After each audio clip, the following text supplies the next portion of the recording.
this is Lisa Clark, and thanks for tuning in to my channel, Therapy Art for You. This is part 3 of Mr. Lemur.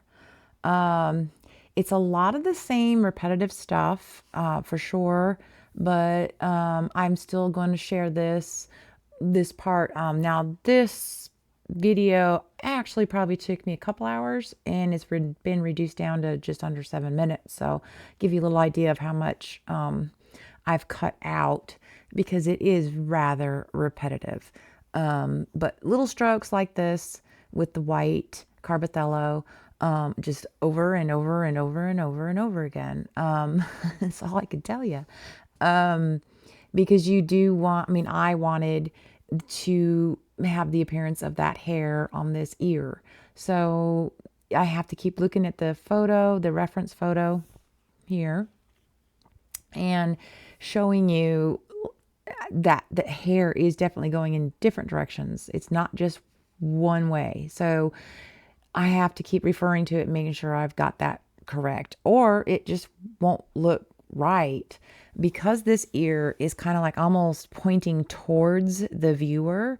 It's going to be a little bit more difficult to get that to look realistic. So I've got to really pay attention. So it's just like me. I have to sit with things for a while. So I go back and forth to certain areas, go back to the nose, go back to the ear, go around the eye.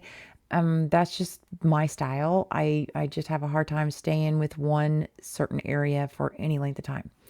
I have to think about it. I have to just sit with it for a while and see if I like it. And then if I don't, I can go back and change it. So like I said, a lot of repetitive here with the strokes, with the layers. It's mostly the white Carbothello, but I am going to have to address the fact that the one side of this lemur's nose does have like a reddish, brownish tint to the undercoat. And you're going to see this in a minute. I'm going to do something that was a little scary. I ain't gonna lie.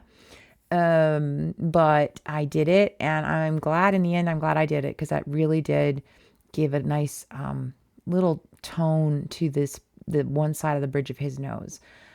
So anyway, here I'm just highlighting, or however you want to call it, with the black, helping that white be more pronounced, because when you want something like that to happen, putting a dark color next to the white is going to make that white look even more distinct. And here I'm just going back where I feel like I still need a little bit of more dark hairs coming through on his little gray part of his forehead. So that's what you're seeing there. And like I said, I go back and forth. So I never stick to one spot for too long. So here's that part. Yeah, but you see that? There's like a reddish brown tint to his undercoat. And that's all I'm trying to do here is first I'm going to lay down the red. It's like a rusty red color of the Carbothello. And then I'm going to take a brown Carbothello. I'm sorry. First there's a white. But I do go back with the brown and try to tone it down just a little bit. But when I look at a color, I don't just see one color. I see probably 3 or 4 different colors. So that's just how my brain works, I guess, when I'm seeing something on a photo reference.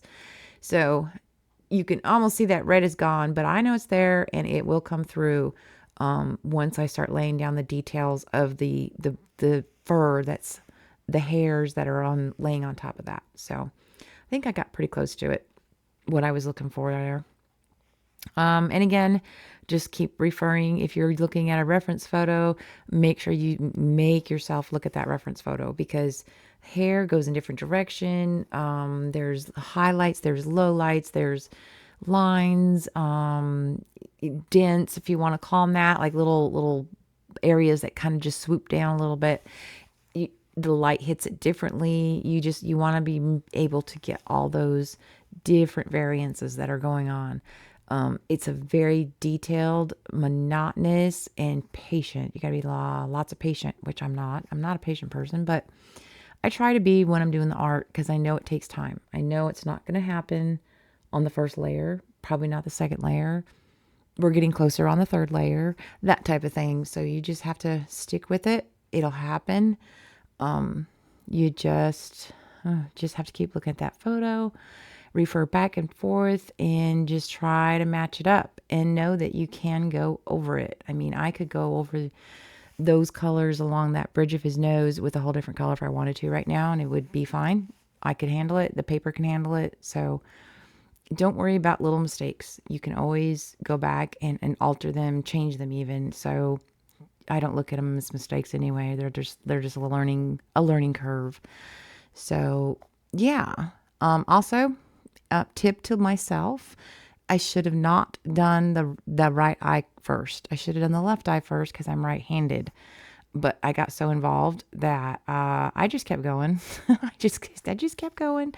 Yeah. Oh well, that's okay.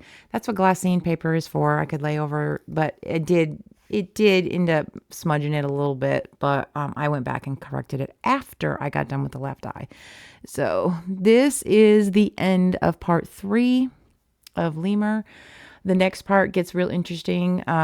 So I hope you can tune in and watch it. But I really appreciate all of you. Thanks for watching and have a great rest of the day. Bye.